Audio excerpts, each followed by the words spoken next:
Do I hear a kitty? Yep, that's Edgar. Edgar. Nice name.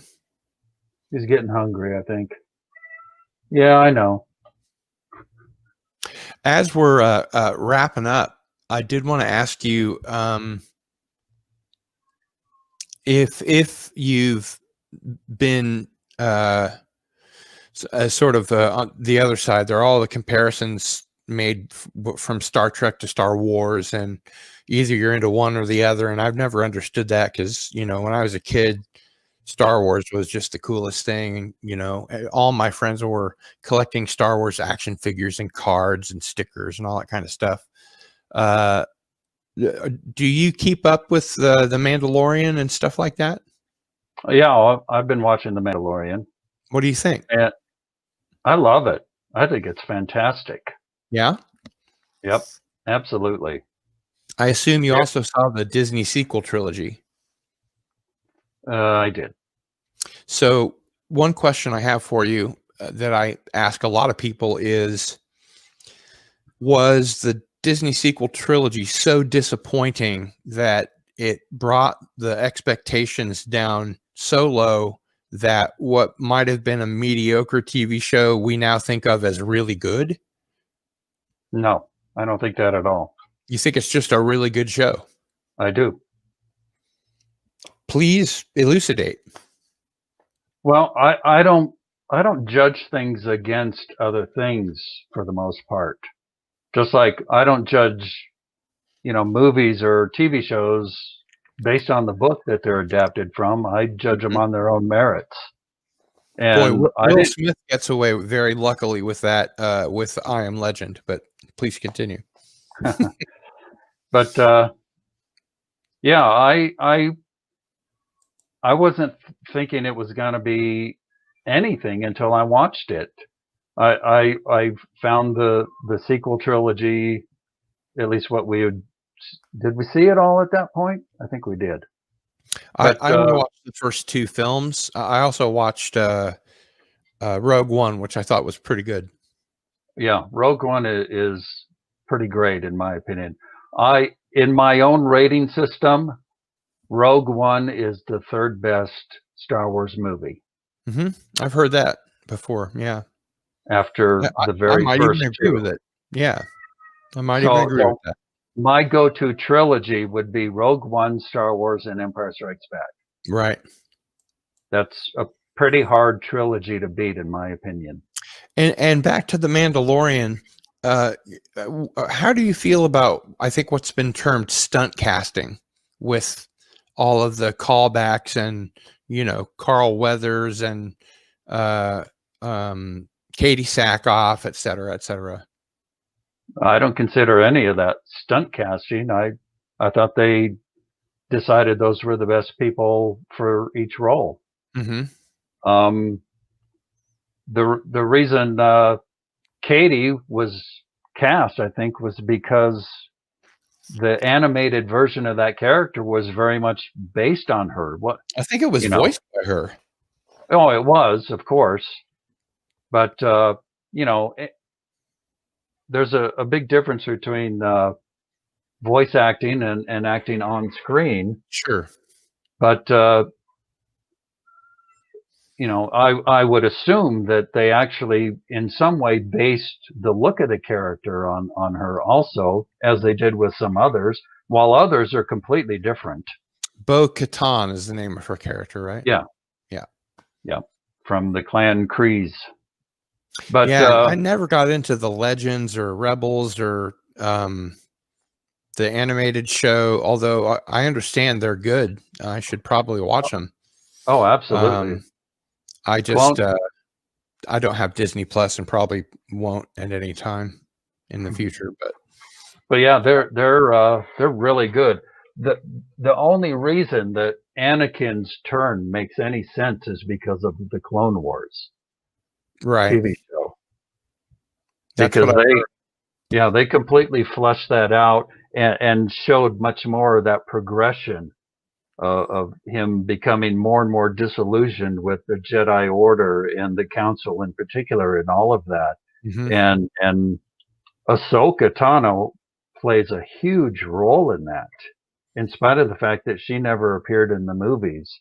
Mm-hmm. But her influence on all of that is incredibly significant, and that's why she's a fan favorite. And she's just a great character. A lot of people don't like her because she was really annoying at first, but that was the whole point of the character. Right, to show the growth of the character.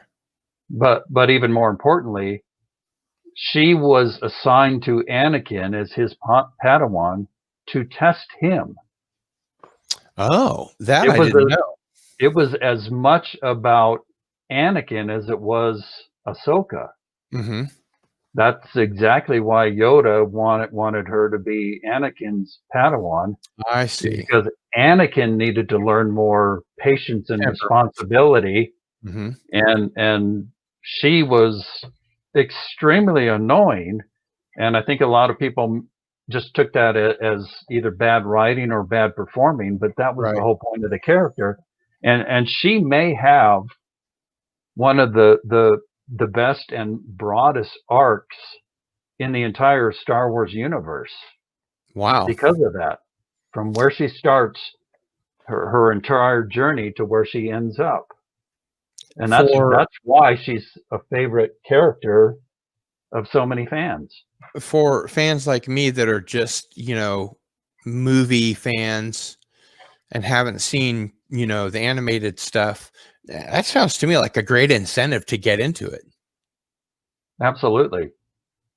And also you're given more, it sounds like you're given more of it's a lot less of a right away thing, how easy it is for Anakin to turn to the dark side in the films.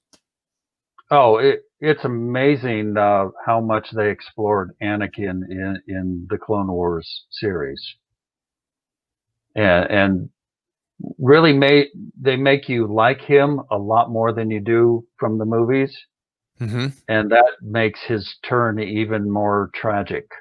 Is the character voiced by Hayden Christensen in the animated series? No. Matt Lanter voices him, and he does a great job. And Matt had a cameo in one of the Mandalorian episodes. Oh, yeah? Yeah. What was his role? The one, oh, what was the title? The one where they break the guy off the prison ship. Is that in season 1? Yeah, in season 1. Yeah. Where he joins with the clan, and but Matt plays the lone human on board the ship. Huh. Well, that does seem to be some sort of fan service, but I think it was more really just a reward to Matt. Because I'm not sure, because he only did the voice. I don't think a lot of even the fans really recognized him. Yeah. So I would think that was really more, hey, you've been part of the Star Wars world for, all these years, 7 seasons of Clone Wars, and he's done some other voicing of Anakin and other things. I think that was just a reward for his tenure there. Interesting. That's an interesting way to look at it. It's kind of like when the X-Wing pilots in that same episode were 3 of the directors. Oh, man. I'm not sure that was such a great idea. I don't think it really mattered. It was kind of fun, but once you see they needed 3 X-Wing pilots, so in an X-Wing twice, I don't. It's kind of pushing it for me, I think. But what's that? Once you see Dave Filoni in an X-Wing twice on opposite sides of the galaxy, that's kind of pushing it for me. Well, but you don't like Trapper Wolf? Maybe just me. I don't have a problem with stuff like that, as long as it isn't, really obvious. They're not like really shining a light on it, and they didn't even call attention to it. It was just, oh, that's who the X-Wing pilots are. Mm-hmm. It's almost like you could see his cowboy hat underneath his helmet. Yeah. I See, I I just really did separate that. enjoy that Robert Rodriguez directed the last episode. Yeah. That one was He's pretty great too. It was, yeah. I really liked it. It had a lot of surprises for a half-hour episode, and that's another thing. I wish they'd kind of figure out what they want to do instead of being all over the place with their times. But again, it may just be that's how long it takes to tell that particular episode without injecting a bunch of filler into it.